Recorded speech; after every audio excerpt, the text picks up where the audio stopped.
Otto Preminger's 1959 courtroom drama, Anatomy of a Murder, has been called one of the most accurate films ever made on courtroom procedure.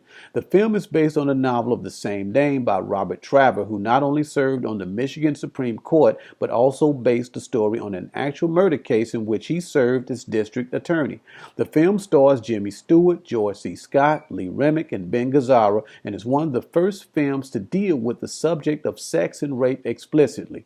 Jimmy Stewart plays Paul Beegler, a former lawyer who has settled into retirement after losing his re-election for district attorney, but is coaxed back out of retirement by his alcoholic friend, played by Arthur McConnell, to defend an Army lieutenant, played by Ben Gazzara, accused of shooting and murdering an innkeeper accused of raping his very beautiful and freaky wife, played by Remick. The only defense for the Army lieutenant is temporary insanity, which Paul has to prove beyond a reasonable doubt and against the Attorney General's star prosecutor, Joe Dancer. The courtroom battle is the centerpiece of the film and takes up most of its 2-hour and 40-minute running time.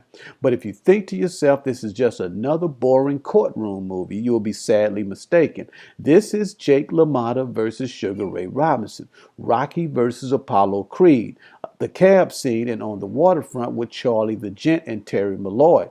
James Stewart and the dancer George C. Scott are both at the peak of their powers and bring out the best in each other in this film. When you think of James Stewart's other films like Vertigo and Rear Window, the last thing that comes to mind is fire, maybe a slow burn.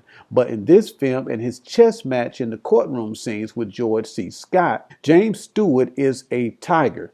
As handsome, sharp-dressing prosecutor Joe Dancer, George C. Scott reprises the sleazy role he played as Bert Gordon in The Hustler and plays this part with equal relish.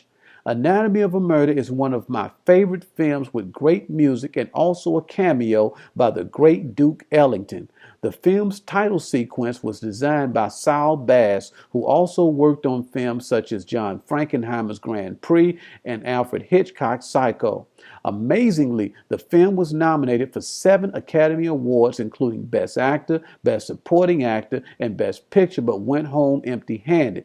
Even though James Stewart and George C. Scott dominate this film, the supporting cast played their parts perfectly. I have this film on Blu-ray and the picture is great. Criterion did a great job with this one, and it is a must-have if you are a fan of either Stewart or Scott. Thanks for watching this video review of Otto Preminger's 1959 courtroom drama, Anatomy of a Murder, starring James Stewart and George C. Scott. If you liked the video, I would appreciate it if you would give it a thumbs up, if you would leave a comment, and also subscribe to my channel for more video reviews such as this one. Thank you, and I will see you next time.